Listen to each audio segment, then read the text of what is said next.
श्रद्धापूर्वक स्वागत करती हूँ। आदरणीय भाषण আগবঢ়াবলৈ এতিয়া মই বিনম্ৰ অনুৰোধ জনাইছোঁ অগ্ৰদূতৰ সন্মানীয় মুখ্য সম্পাদক শ্ৰীযুত কনক সেন ডেকা মহোদয়।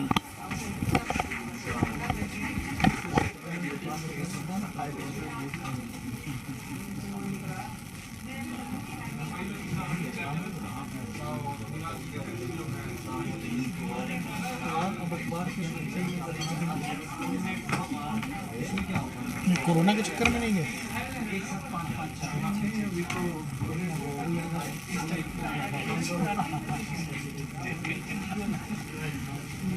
बहुत बहुत पता नहीं चला।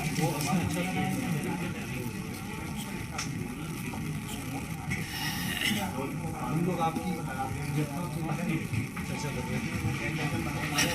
माननीय भारतर प्रधानमंत्री श्रद्धेय नरेंद्र मोदी डांगरिया मुख्यमंत्री सन्मानीय हिमंत विश्व शर्मा डांगरिया आमार मंत्रीसकल यथाक्रमे आमार पीयूष हाजरिका डांगरिया केशव महंत डांगरिया और आमार अतुल बरा डांगरिया और आमार सभापति दयानंद पाठक डांगरिया जय जयते मैं आपनालोक आटाइरे ओसरत करजरे मैं मोर कृतज्ञता जनाइছোঁ। এই যে আজি এই গৰমতো আপোনালোকে অগ্ৰদূতৰ মৰম এৰিব নোৱাৰি ইয়াত উপস্থিত হৈছে তাৰ বাবে মই আকৌ এবাৰ কৃতজ্ঞতা জনাইছোঁ। প্ৰধানমন্ত্ৰীৰ ওচৰত কৃতজ্ঞতা জনাইছোঁ, আমাৰ মুখ্যমন্ত্ৰী ডাঙৰীয়াৰ ওচৰত কৃতজ্ঞতা জনাইছোঁ। এই অনুষ্ঠানটো আৰু পীযুষ হাজৰিকা ডাঙৰীয়া তেখেতসকলে যথেষ্ট পৰিমাণে ইয়াতে লাগি ভাগি দিয়াৰ কাৰণে এই অনুষ্ঠানটো এনেকৈ সফল হৈছে। আৰু আজি এতিয়া এই যেটো আমাৰ গৌৰৱ বুলি যদি কওঁ তেনেহ'লে এই গৌৰৱ মই অসমৰ আটাইবোৰ সাংবাদিকৰ সৈতে ভাগ কৰি উপভোগ কৰিব বিচাৰিছোঁ। আৰু ইয়াত উপস্থিত থকাখিনিয়ে অকল নহয়, একেবাৰে অৰুণোদয়ৰ পৰা আৰম্ভ কৰি লক্ষ্মীনাথ বেজবৰুৱা, পদ্মনাথ গোহাঁই বৰুৱা, দণ্ডীনাথ কলিতা, দীননাথ শৰ্মা, হৰেন্দ্ৰনাথ বৰুৱা, কনক শৰ্মা প্ৰমুখ যিসকলৰ চেষ্টাত আজি অসমৰ সাংবাদিকতাই এইখিনি পাইছে, সেই সকলোৰে ওচৰত এই আজিৰ এই উৎসৱটো মই নিবেদন কৰিছোঁ। সকলোৰে মানে যাতে স্মৃতিত এইটো থাকে তাৰে কাৰণে। এতিয়া মই এইখিনি ক'ব খুজিছোঁ যে আমাৰ আটাইখিনি বাতৰি কাকত, আটাইখিনি ইলেক্ট্ৰিক মিডিয়াৰ মানুহে আমাৰ সহযোগী, আমাৰ বন্ধু, আমাৰ কোনো অগ্ৰদূতৰ কোনো প্ৰতিযোগিতা নাই। 1971 আমি কাগজ ছপাইছোঁ, তেতিয়াৰ পৰা কাৰো লগত আমাৰ বিৰোধ নাই। আমি সকলোকে সহযোগী বুলি ভাবোঁ, সকলোকে বন্ধু বুলি ভাবোঁ, সকলোকে বান্ধৱী বুলি ভাবোঁ। আৰু আপোনালোকে শুনি আচৰিত হ'ব যে এই কাকতখন 1971 পৰা আজি 2022 পালেহি, কিন্তু কোনো মূলধন নোহোৱাকৈ। একমাত্ৰ আমাৰ আশীৰ্বাদ, আমাৰ লেখক লেখিকা আৰু পঢ়ুৱৈ, আচৰিত হ'ব লগা কথা, লেখক লেখিকা আৰু পঢ়ুৱৈ সমাজৰ আশীৰ্বাদত এনেকৈ মূলধন নোহোৱাকৈ কাগজ এখন অসমতকৈ বেলেগ ভাৰতবৰ্ষত মই চলিছে বুলি মই নাজানো। আমাৰ কাৰণ বহুতো কাগজ ইতিমধ্যে আমাৰ মূলধনৰ অভাৱত বন্ধ হোৱা দেখিছোঁ, কিন্তু আমাৰ কোনো মূলধন নাই। মোৰ দেউতাৰ টকা পইচা আছিল, কিন্তু নিদিয়ে। এই বাতৰি কাকত চলোৱা টান কাম, নাথাকে অন্যবোৰৰ বাহিৰে কোনো পাৰা নাই। নালাগে নালাগে, তই বেলেগ কৰ, বেলেগ চাকৰি কৰ, যি ইচ্ছা তাকে কৰ, কিন্তু মই বাতৰি কাকতৰ কাৰণে পইচা দিব নোৱাৰোঁ, ঘৰে এক পইচাও নিদিলে মোক। যিয়ে নহওক কিন্তু কাকত এখন উলিয়ালে বাঘৰ পিঠিত উঠাৰ দৰে হয়, নামিব নোৱাৰি, গতিকে চলাই থাকিব লগা হ'ল। আৰু চলালোঁ কেনেকৈ? এই যে আমাৰ গ্ৰাহকসকলৰ পইচাৰে চলালোঁ, আমাৰ লেখকসকলৰ লেখা ছপালোঁ, আৰু তেনেকৈ আজি 52 বছৰ আমি অতিক্ৰম কৰিলোঁ। আৰু তাৰ কাৰণে এই পবিত্ৰ ক্ষণত মই আটাইলৈকে মোৰ শ্ৰদ্ধা নিবেদন কৰিছোঁ। 2 নম্বৰ, অগ্ৰদূত এই অসমৰ অৰ্ধ শতাব্দীৰ দাপোন, মই দাপোন বুলি কৈছোঁ। কাকতখন আৰম্ভ হ'ল মঙলদৈত 1971। তাতে গণ্ডগোলটো আৰম্ভ হ'ল ভাষা আন্দোলন লৈ বিশ্ববিদ্যালয় 1972।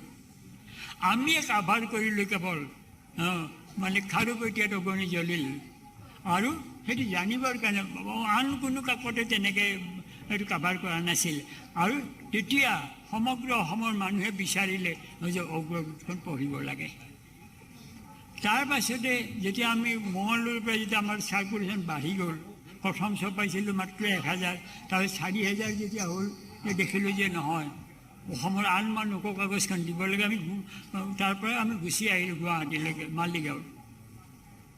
আহি পেলাই তেতিয়া আমি মানে লাহে লাহে আমাৰ মানে বাঢ়ি গ'ল আৰু পৰিসৰটো মূলধন নোহোৱাকৈ বাঢ়ি গ'ল। একমাত্ৰ আমাৰ পঢ়ুৱৈ সমাজ, আমি যিখিনি পইচা পাওঁ, তাৰপিছত আমাৰ লেখকসকলে ভালকৈ লিখে। চালেউদ্দিন চৌধুৰী ডাঙৰীয়া, তেওঁতো আমাৰ সহকাৰী সম্পাদক আছিল, তেওঁ ৰীণা ডেকাৰ কাহিনী আৰম্ভ কৰি দিলে। মানে ইমাৰ্জেঞ্চিৰ সময়ত যিমান দুৰ্ঘটনা হৈছিল সেইবিলাক ধাৰাবাহিকভাৱে যেতিয়া আমি চপোৱা আৰম্ভ কৰিলোঁ, কাগজখন মানে মানুহে গ্ৰহণ কৰিলে, আন কাকতে সেইটো চপোৱা নাছিল। তাৰ পাছতে যেতিয়া বিদেশী বিতৰণ আন্দোলন আৰম্ভ হ'ল, তেতিয়া আমি আন্দোলনৰ ন্যায্যতাটো আমি মানি লৈছোঁ, আমি সমৰ্থন কৰিছোঁ। কিন্তু তাৰ চেলু লৈ পেলাই সন্ত্ৰাসবাদী সংগঠন, বিচ্ছিন্নতাবাদী সংগঠন মানে যে আলফাৰ সৃষ্টি হ'ব, এইটো আমি সমৰ্থন নকৰোঁ। আমি একমাত্ৰ মানে দৃঢ়তাৰে যে মানে অসম ভাৰতৰ অবিচ্ছেদ্য অংগ, তাৰ কোনো বিকল্প হ'ব নোৱাৰে। অসম অংগৰাজ্য নহয়, অসমৰ পৰা ভাৰতৰ ৰাষ্ট্ৰপতি হৈছে, অসমৰ পৰা সাহিত্য একাডেমী নেহেৰুৰ পিছতে প্ৰথম সভাপতি ডক্টৰ বীৰেন্দ্ৰ ভট্টাচাৰ্য, সংগীত নাটক একাডেমীৰ সভাপতি হৈছে, ভাৰত ৰত্ন পাইছে, কি পোৱা নাই আৰু। গতিকে আমাৰ গোটেই কথাটো হ'ল যে আমি মানে আলফাৰ বিৰুদ্ধে থাকিলোঁ। আৰু আমাক আচৰিত কথা যে তেতিয়া আমাৰ চিপাহী থাকে 21জন, 3টা মেটেল ডিটেক্টৰ, 4জন মোৰ PSC 1990ৰ পৰা।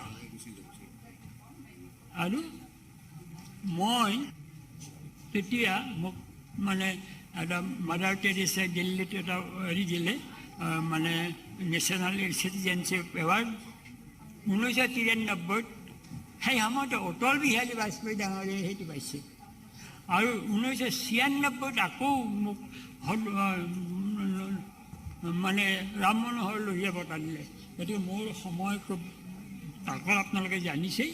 গতিকে শেষত এটা বাক্যৰে মই সামৰণি মাৰিছোঁ, জৰ্জ বাৰ্নাৰ্ড শ্বই 96 বছৰতে লিখি আছে। তেওঁ সুধিলে যে আপোনাৰতো ল'ৰা ছোৱালী নাই, কি লিখি আছে আপুনি? বোলে নতুন পুৰুষৰ কাৰণে মই লিখি আছোঁ, মোৰ নতুন প্ৰজন্মৰ কাৰণে। গতিকে কনক সেনডেকাৰেও ক'ব খোজে যে মই যিখিনি লিখি আছোঁ নতুন পুৰুষৰ কাৰণে, অসমক স্বাৱলম্বী কৰিব লাগিব অৰ্থনৈতিকভাৱে, অসমক সাংস্কৃতিকভাৱে আমাৰ সংস্কৃতি অসমৰ অটুট ৰাখিব লাগিব। তাৰে কাৰণে মই অবিৰতভাৱে মৃত্যুৰ আগমুহূৰ্তলৈকে কলম চলাই যাম। এইখিনিয়ে ক'লোঁ। মোৰ সময় মাত্ৰ 5 মিনিট। গতিকে আৰু মই আটাইলৈকে ধন্যবাদ জনালোঁ। আৰু বিশেষকৈ তথ্য সংযোগ বিভাগৰ সঞ্চালক ডাঙৰীয়া, কমিশ্যনাৰ ডাঙৰীয়া, মন্ত্ৰী পীযুষ হাজৰিকা ডাঙৰীয়া, এইসকলক আকৌ মই একবাৰ ধন্যবাদ জনাই আপোনালোকৰ আশীৰ্বাদ আমাৰ লগত যাতে সদায় থাকে কামনা কৰি আমাৰ প্ৰধানমন্ত্ৰী ডাঙৰীয়াক আকৌ ধন্যবাদ জনাইছোঁ, মুখ্যমন্ত্ৰী ডাঙৰীয়াক আকৌ ধন্যবাদ জনাই মোৰ বক্তব্য সামৰণি মাৰিছোঁ। ধন্যবাদ মহোদয়। এতিয়া মই বিনম্ৰ অনুৰোধ জনাইছোঁ অসমৰ মাননীয় মুখ্যমন্ত্ৰী ডক্টৰ হিমন্ত বিশ্ব শৰ্মা মহোদয়ক তেখেতৰ বহুমূলীয়া ভাষণ প্ৰদান কৰিবলৈ।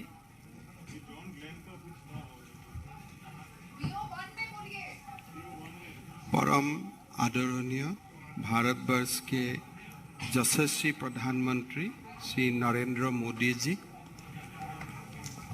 আজি আমাৰ মাজত উপস্থিত অগ্ৰদূত কাগজৰ মুখ্য সম্পাদক আমাৰ সকলোৰে আদৰ্শ আৰু প্ৰেৰণাৰ প্ৰতীক কনকসেন ডেকা ডাঙৰীয়া, অগ্ৰদূতৰ সোণালী জয়ন্তী উদযাপন সমিতিৰ সভাপতি দয়ানন্দ পাঠক ডাঙৰীয়া, মোৰ মন্ত্ৰীসভাৰ সতীৰ্থ অতুল বৰা, কেশৱ মহন্ত, পীযুষ হাজৰিকা ডাঙৰীয়া আৰু সুধীবৃন্দ। आसाम के संवाद जगत के लिए आज का दिन बहुत ही शुभ है। राज्य के एक विशिष्ट समाचार पत्र अग्रदूत ने अपनी प्रतिष्ठा के 50 वर्ष पूरे किए हैं। इस शुभ अवसर पर मैं अग्रदूत समाचार पत्र से जुड़े सभी लोगों को हार्दिक शुभकामना देता हूँ। इस गौरवशाली क्षण में आज हमारा बीच भारत की परम आदरणीय प्रधानमंत्री श्री नरेंद्र मोदी जी वीडियो कॉन्फ्रेंसिंग के माध्यम में हमारा साथ मौजूद है। मैं उनकी उदारता के लिए मैं माननीय प्रधानमंत्री जी को आभार व्यक्त करता हूँ। 1971 सनत मंगलदৈৰ পৰা प्रकाशित 3 দিনীয়া অগ্ৰদূত পিছলৈ গুৱাহাটীৰ মালিগাঁও আৰু অৱশেষত দিছপুৰৰ পৰা প্ৰকাশ হৈ আহিছে। 1995 চনৰ পৰা অগ্ৰদূত দৈনিক কাকতলৈ ৰূপান্তৰ হৈছিল। সংবাদ সেৱাকে জীৱনৰ ব্ৰড হিচাপে লৈ যোৱা 50 বছৰে শ্ৰী কনকসেন ডেকা ডাঙৰীয়াই আগবঢ়োৱা ঐকান্তিক অৰিহণাৰ বাবে আজি অগ্ৰদূত কাকতখন অসমৰ জাতীয় জীৱনৰ এক সম্পদ, এক জীয়ন্ত প্ৰবাহলৈ ৰূপান্তৰিত হৈছে। অসমৰ বাতৰি কাকতৰ 150 বছৰীয়া গৌৰৱ উজ্জ্বল ইতিহাসত ভোটা তৰাৰ দৰে জিলিকি থকা এক উজ্জ্বল ৰত্ন হৈছে অগ্ৰদূত কাকতৰ প্ৰতিষ্ঠাপক সম্পাদক প্ৰথিতযশা সাংবাদিক কনকসেন ডেকা ডাঙৰীয়া।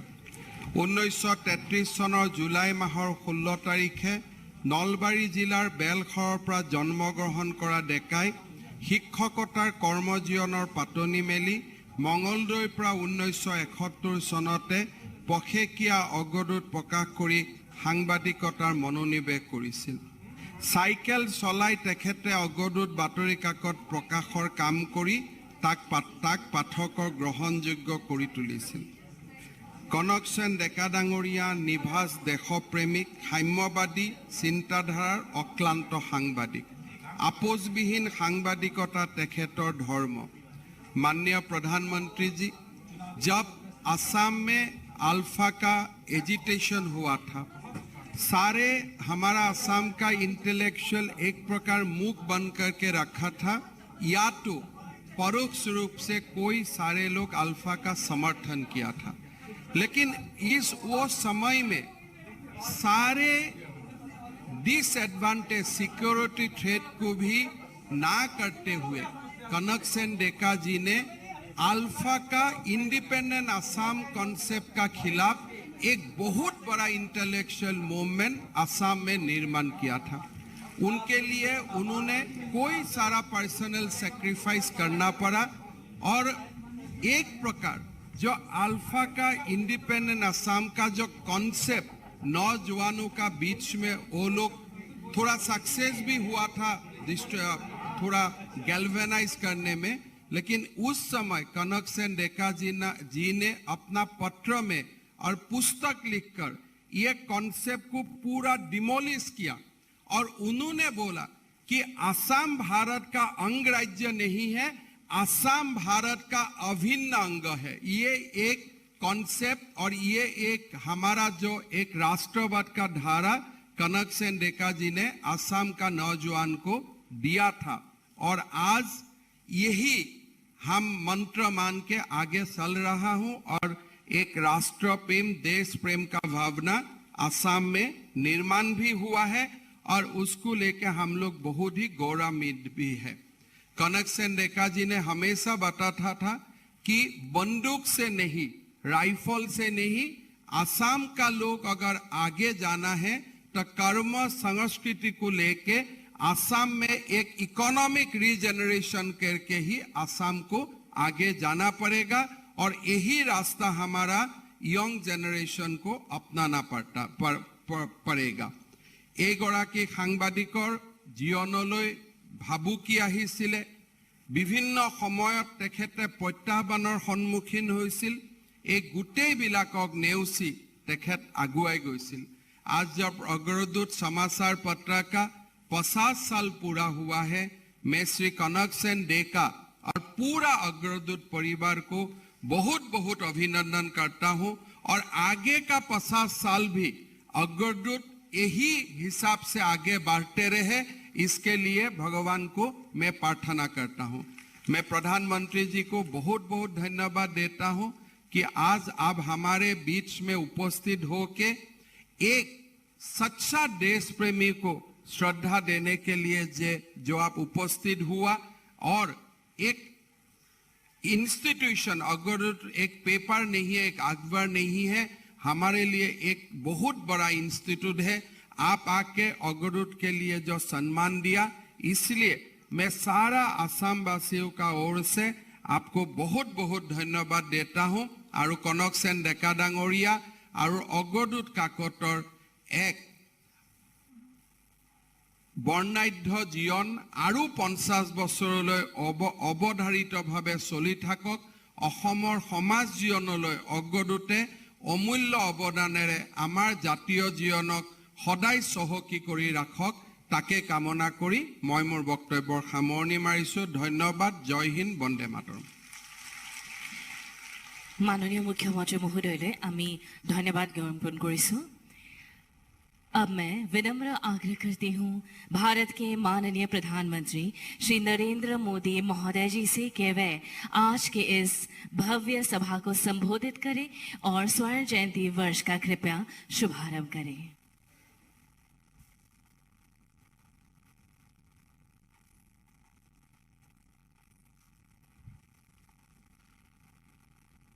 असम के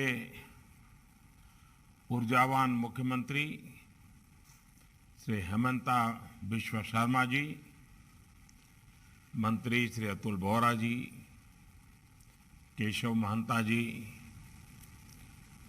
पीजूप हजारिका जी, गोल्डन जुबिली सेलिब्रेशन कमेटी के अध्यक्ष डॉक्टर दयानंद पाठक जी, अग्रदूत के चीफ एडिटर और कलम के साथ इतने लंबे समय तक जिन्होंने तपस्या की है, साधना की है, ऐसे कनक सेन डेका जी, अन्य महानुभाव, देवियों और सज्जनों, असमिया भाषा में नॉर्थ ईस्ट की सशक्त आवाज दैनिक अग्रदूत से जुड़े सभी साथियों, पत्रकारों, कर्मचारियों और पाठकों को 50 वर्ष 5 दशक की इस स्वर्णिम यात्रा के लिए मैं बहुत बहुत बधाई देता हूं, बहुत बहुत शुभकामनाएं देता हूं। आने वाले समय में अग्रदूत नई ऊंचाइयों को छुए। भाई प्रांजल और युवा टीम को मैं इसके लिए शुभकामनाएं देता हूं। इस समारोह के लिए श्रीमंत शंकरदेव का कला क्षेत्र का चुनाव भी अपने आप में अद्भुत संयोग है। श्रीमंत शंकरदेव जी ने असमिया काव्य और रचनाओं के माध्यम से एक भारत श्रेष्ठ भारत की भावना को सशक्त किया था।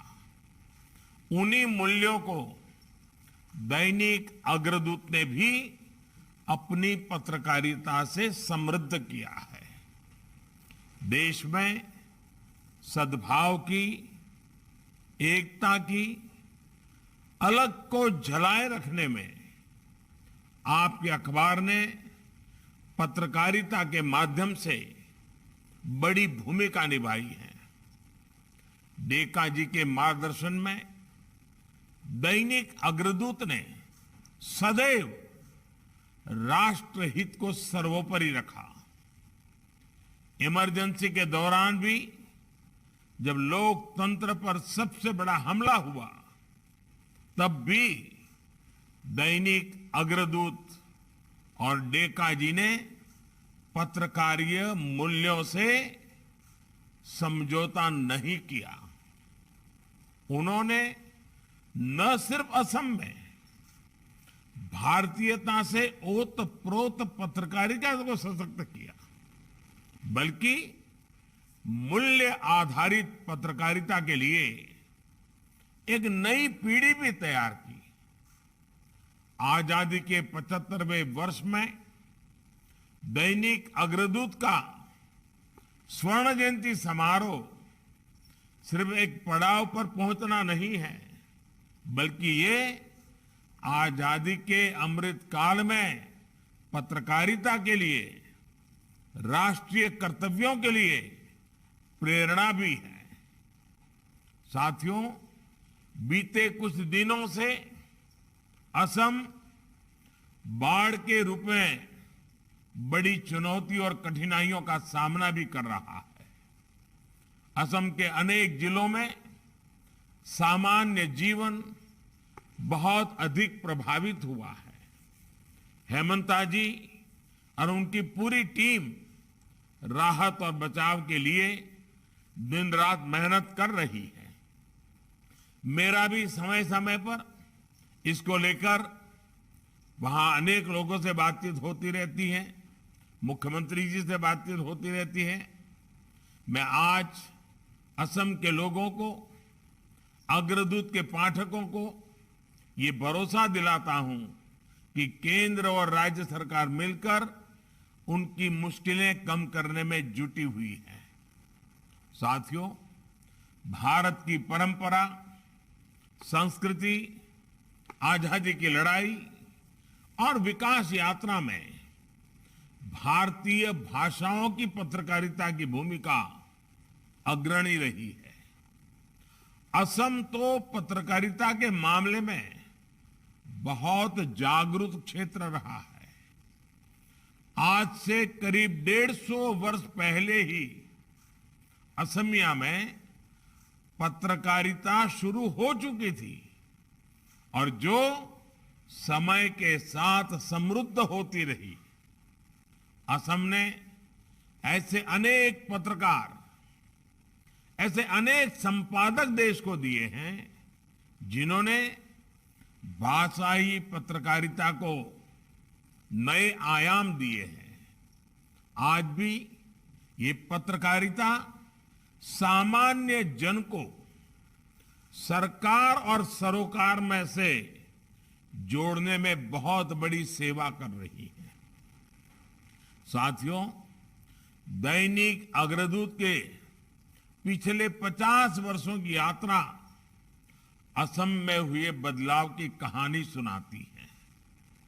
जन आंदोलनों ने इस बदलाव को साकार करने में अहम भूमिका निभाई है। जन आंदोलनों ने असम की सांस्कृतिक विरासत और असमिया गौरव की रक्षा की और अब जन भागीदारी की बदौलत असम विकास की नई गाथा लिख रहा है। साथियों, भारत के समाज में डेमोक्रेसी इसलिए निहित है क्योंकि इसमें विमर्श से, विचार से हर मतभेद को दूर करने का रास्ता है। जब संवाद होता है तब समाधान निकलता है। संवाद से ही संभावनाओं का विस्तार होता है। इसलिए भारतीय लोकतंत्र में ज्ञान के प्रवाह के साथ ही सूचना का प्रवाह भी अविरल बहा और निरंतर बह रहा है। अग्रदूत भी इसी परंपरा को आगे बढ़ाने का एक महत्वपूर्ण माध्यम रहा है। साथियों, आज की दुनिया में हम कहीं भी रहें, हमारी मातृभाषा में निकलने वाला अखबार हमें घर से जुड़े होने का एहसास कराता है।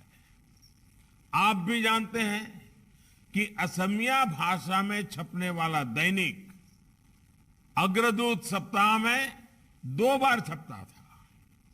वहां से शुरू हुआ इसका सफर पहले दैनिक अखबार बनने तक पहुंचा और अब ये ई पेपर के रूप में ऑनलाइन भी मौजूद है। दुनिया के किसी भी कोने में रहकर भी आप असम की खबरों से जुड़े रह सकते हैं, असम से जुड़े रह सकते हैं। इस अखबार की विकास यात्रा में हमारे देश के बदलाव और डिजिटल विकास की झलक दिखती है। डिजिटल इंडिया आज लोकल कनेक्ट का मजबूत माध्यम बन चुका है। आज जो व्यक्ति ऑनलाइन अखबार पढ़ता है वो ऑनलाइन पेमेंट भी करना जानता है। दैनिक, अग्रदूत और हमारी मीडिया असम और देश के इस बदलाव का साक्षी रहा है। साथियों, आजादी के 75 वर्ष जब हम पूरा कर रहे हैं तब एक प्रश्न हमें जरूर पूछना चाहिए। इंटेलेक्चुअल स्पेस किसी विशेष भाषा को जानने वाले कुछ लोगों तक ही सीमित क्यों रहनी चाहिए? ये सवाल सिर्फ इमोशन का नहीं है बल्कि साइंटिफिक लॉजिक का भी है। आप जरा सोचिए, बीती 3 औद्योगिक क्रांतियों में भारत रिसर्च एंड डेवलपमेंट में पीछे क्यों रहा? जबकि भारत के पास नॉलेज की, जानने समझने की, नया सोचने, नया करने की परंपरा सदियों से चली आ रही है। इसका एक बड़ा कारण यह है कि हमारी ये संपदा भारतीय भाषाओं में थी। गुलामी के लंबे कालखंड में भारतीय भाषाओं के विस्तार को रोका गया और आधुनिक ज्ञान विज्ञान रिसर्च को इक्का दुक्का भाषाओं तक सीमित कर दिया गया।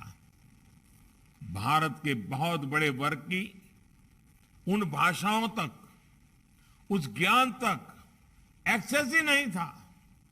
यानी इंटेलेक्ट का, एक्सपर्टाइज का दायरा निरंतर सिकुड़ता गया, जिसने इन्वेंशन और इनोवेशन का पूल भी लिमिटेड हो गया।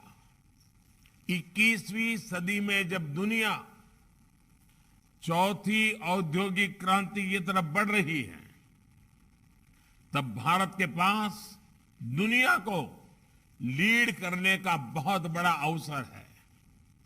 ये अवसर हमारी डेटा पावर के कारण है, डिजिटल इंक्लूजन के कारण है। कोई भी भारतीय best information, best knowledge, best skill और बेस्ट अपॉर्चुनिटी से सिर्फ भाषा के कारण वंचित ना रहे, ये हमारा प्रयास है। इसलिए हमने राष्ट्रीय शिक्षा नीति में भारतीय भाषाओं में पढ़ाई को प्रोत्साहन दिया। मातृभाषा में पढ़ाई करने वाले छात्र कल चाहे जिस प्रोफेशन में जाएं, उन्हें अपने क्षेत्र की जरूरतों और अपने लोगों की आकांक्षाओं की समझ रहेगी। इसके साथ ही अब हमारा प्रयास है कि भारतीय भाषाओं में दुनिया का बेहतरीन कंटेंट उपलब्ध हो। इसके लिए नेशनल लैंग्वेज ट्रांसलेशन मिशन पर हम काम कर रहे हैं। प्रयास ये है कि इंटरनेट, जो कि नॉलेज का, इंफॉर्मेशन का बहुत बड़ा भंडार है, उसे हर भारतीय अपनी भाषा में प्रयोग कर सके। 2 दिन पहले ही इसके लिए भाषिनी प्लेटफॉर्म लॉन्च किया गया है। ये भारतीय भाषाओं का यूनिफाइड लैंग्वेज इंटरफेस है। हर भारतीय को इंटरनेट से आसानी से कनेक्ट करने का प्रयास है, ताकि वो जानकारी के, ज्ञान के इस आधुनिक स्रोत से, सरकार से, सरकारी सुविधाओं से आसानी से अपनी भाषा से जुड़ सके, संवाद कर सके। इंटरनेट को करोड़ों करोड़ भारतीयों को अपनी भाषा में उपलब्ध कराना सामाजिक और आर्थिक हर पहलू से महत्वपूर्ण है।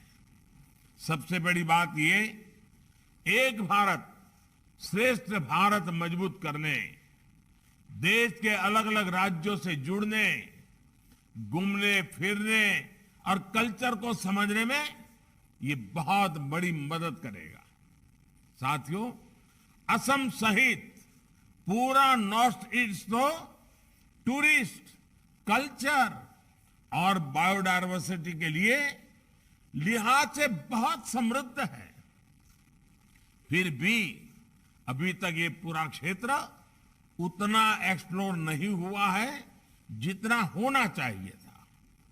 असम के पास भाषा, गीत, संगीत के रूप में जो समृद्ध विरासत है, उसे देश और दुनिया तक पहुंचाना चाहिए। पिछले 8 वर्षों से असम और पूरे नॉर्थ ईस्ट को आधुनिक कनेक्टिविटी के हिसाब से जोड़ने का अभूतपूर्व प्रयास चल रहा है। इससे असम की, नॉर्थ ईस्ट की, भारत की ग्रोथ में भागीदारी लगातार बढ़ रही है। अब भाषाओं के लिहाज से भी ये क्षेत्र डिजिटली कनेक्ट होगा तो असम की संस्कृति, जनजातीय परंपरा और टूरिज्म को बहुत लाभ होगा।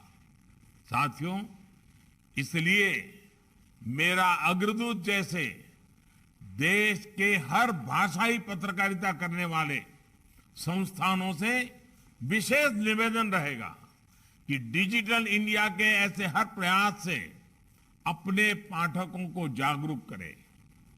भारत के टेक फ्यूचर को समृद्ध और सशक्त कराने के लिए सबका प्रयास चाहिए।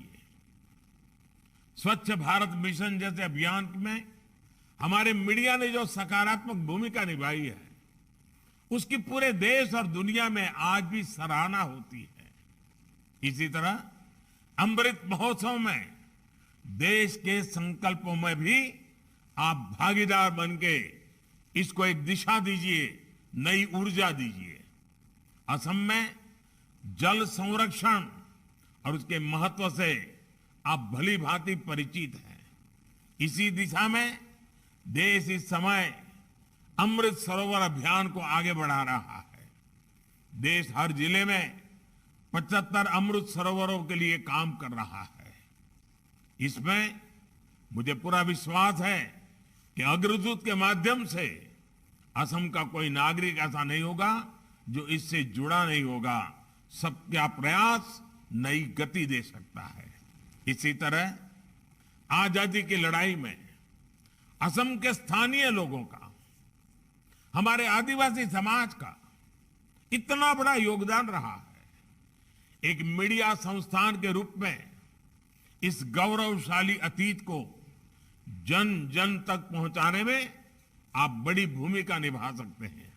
मुझे यकीन है अग्रदूत समाज के इन सकारात्मक प्रयासों को ऊर्जा देने का अपना कर्तव्य जो पिछले 50 साल से निभा रहा है, आने वाले भी अनेक दशकों तक निभाएगा, ऐसा मुझे पूरा विश्वास है। असम के लोगों और असम की संस्कृति के विकास में वो लीडर के तौर पर काम करता रहेगा। Well inform, better inform society ही हम सभी का ध्येय हो। हम सभी मिलकर इसके लिए काम करें। इसी सदिच्छा के साथ एक बार फिर आपको स्वर्णिम सफर की बधाई और बेहतर भविष्य की अनेक अनेक शुभकामनाएं।